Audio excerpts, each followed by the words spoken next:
God is not a restriction but a refuge, that He has offered Himself as your very life, your deepest peace, your truest identity. The heart behind the first commandment turns out to be the Father saying, I will be everything you have been searching for. The demand of the law has become the delight of a promise, something working beneath every trial. Thanks for joining us on Life Journeys, a podcast about thriving through the worst pain that life brings. With global initiatives threatening big changes to our way of life, we're going to need to activate Jesus' words about mountain-moving faith. Words That Work is the ongoing series on Life Journeys that is rooted in releasing revelational words of faith that will work every time and with everyone.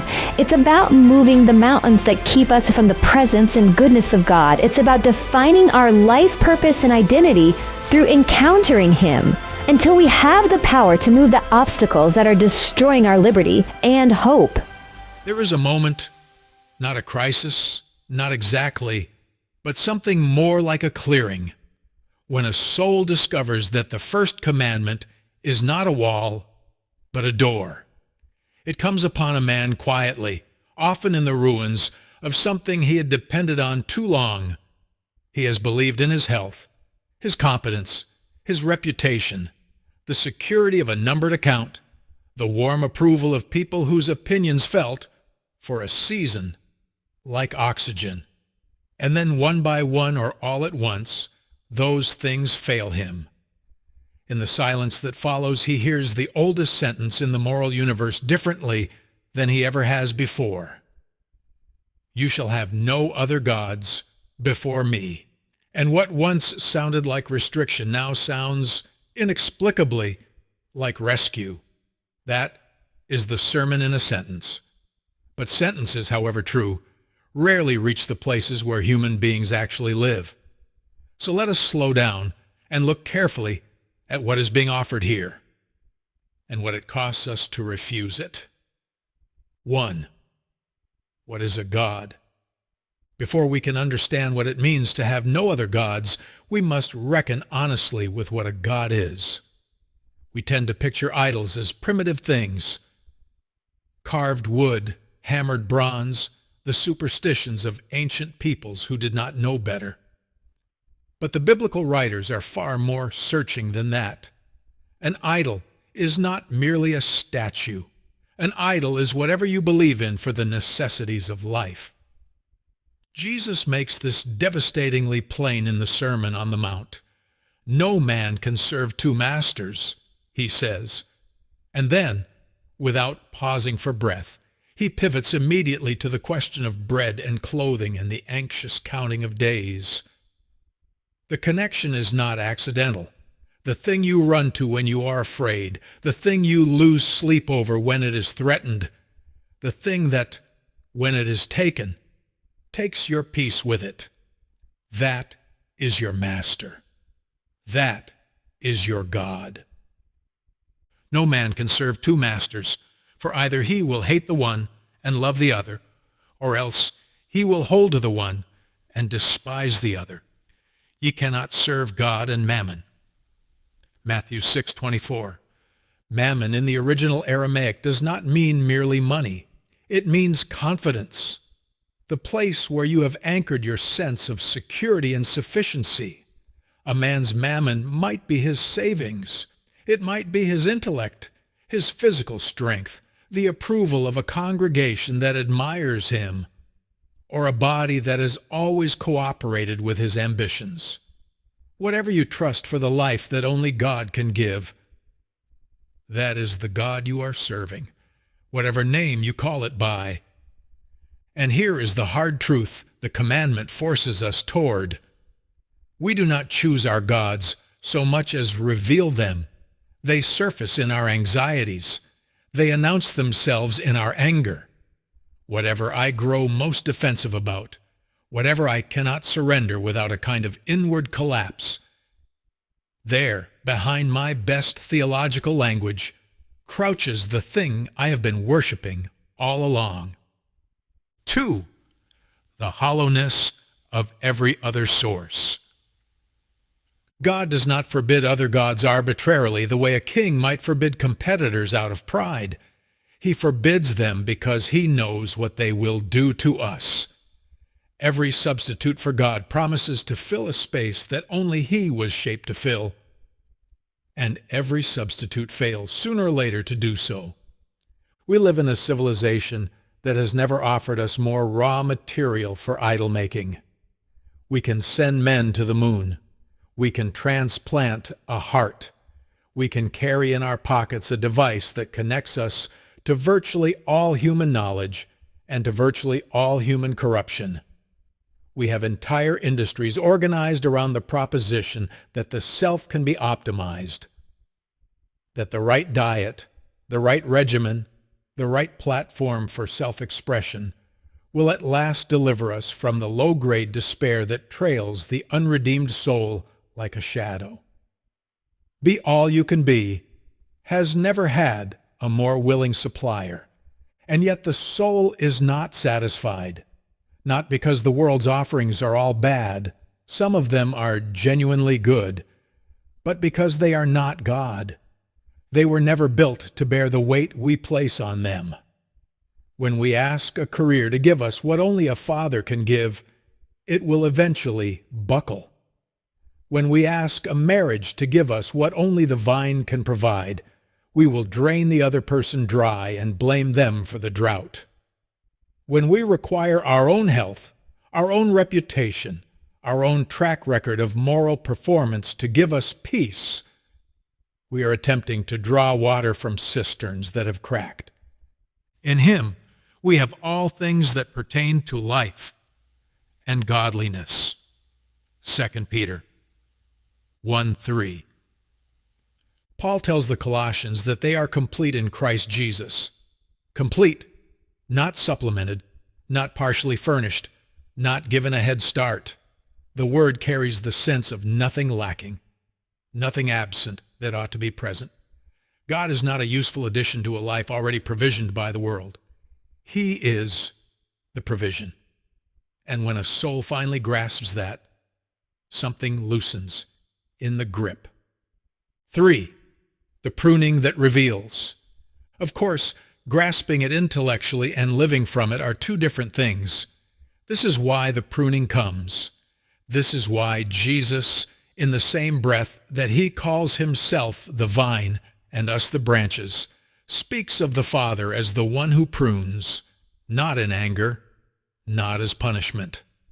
As the vine dresser who knows exactly which growth is wood and which is fruit, and who loves us too much to let us spend our lives propping up the dead branches. The trials are diagnostic. They do not create the idols. They reveal them.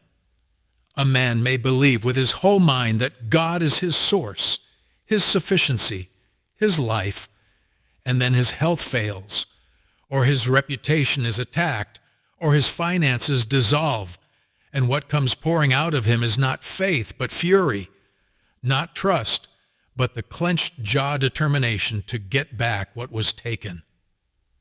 The suffering showed him something his theology had hidden from him. He was not, in fact, drawing his life from the vine. He was drawing it from the branch, from himself, from his achievements, from the image others held of him, and calling that arrangement Christianity. This is not a cause for condemnation. It is the mercy of diagnosis. The physician who finds the infection has not caused it. He has made its healing possible. Chastening is not the evidence that God has abandoned us. It is the evidence that he refuses to. He is too committed to our formation to allow us to remain comfortable in our idolatry. 4. The promise hidden in the command. And now we arrive at the heart of everything. Read the commandment one more time, but listen to it as if the Father's voice behind it has always been the voice of a lover, not a legislator. You shall have no other gods before me. Exodus 23. What if the command was always also a promise? What if God, in forbidding every rival, was not restricting us but describing what he intended to be for us? so fully, so lavishly, so completely that the rivals would simply become unnecessary. Hear what he says to Abraham. I am your exceeding great reward, not a reward among others, not the chief among several prizes, the reward, the treasure itself. To believe him as our very life in all things is to be governed by him, and this is the thing that religious performance can never produce, and that grace alone can accomplish. It is not the grinding discipline of a soul trying to want God more. It is the discovery, made in the quietest and often the most broken moments, that he is actually there, that he is actually sufficient, that the thing the soul has been circling for all these years, identity, security, the deep sense of being known and held and not abandoned, is not found at the end of a self-improvement project. It is found in a person. Matthew Henry observed that the law's grand demand is love, without which outward obedience is mere hypocrisy. He was right, and this is precisely why the command could never finally be kept by commandment keeping alone. It required the giver of the command to enter the human story, to walk through every valley of idol and failure and death, and to emerge on the other side. Not merely as a moral example, but as a living vine, offering his own life as the resource by which the commandment could, at last, be fulfilled in us. The law convinced us of sin so that the life could enable us to overcome it. The command reveals our bankruptcy. The promise reveals his inexhaustibility. We are not called to try harder to love God more than our idols. We are called to see him more clearly until the idols, in his light, simply lose their grip. 5. The life that flows from this. What does it actually look like in this life in which the commandment has become a promise? It looks like a man who can be gossiped about without coming undone, because his name is held in the only registry that finally matters. It looks like a woman who can be physically diminished, unable to bend, unable to catch her breath, and still fill a room with something that has no clinical name, something that others recognize as peace. It looks like the strange freedom of the soul that has found in the field of ordinary life a treasure so profound that the things torn away in finding it are not mourned, or not mourned for long. It does not look like the absence of pain. Jesus never promised that. It looks like pain that does not have the last word, because the soul's deepest root is not in anything the world can touch. We are branches. Our roots do not reach down into the grim and filth of a broken earth, straining for nutrient in poisoned soil. Our roots are in the vine, and the vine has already conquered the world's foundations. The life that flows through such a branch is not the branch's own achievement. It is simply the consequence of connection, of abiding, staying, remaining in the one who is himself the life. You shall have no other gods before me. I hear it now as the Father's oldest promise, dressed for centuries as a command, waiting for the moment when we would be broken enough, or perhaps brave enough, to hear it differently. I will be your God.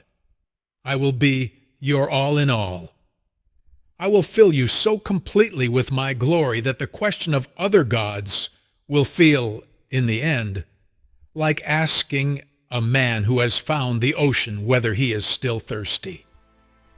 The demand of the commandment has become the delight of the promise, and God has made no requirement of us but that he has supplied the means to live in it. You can unlock the presence of God in your life. There are revelation principles that remove the mountains, keeping us from joy, hope, peace, and purpose when our world gets turned upside down. Look for these words that work with Pastor Hardika as he shares what has helped him when life got hard. And don't forget to check out his book, The Fortress and the Firebrand, available on Amazon and Barnes & Noble. Thanks for listening to Life Journeys. God is not a restriction, but a refuge, that He has offered Himself as your very life, your deepest peace, your truest identity. The heart behind the first commandment turns out to be the Father saying, I will be everything you have been searching for. The demand of the law has become the delight of a promise, something working beneath every trial.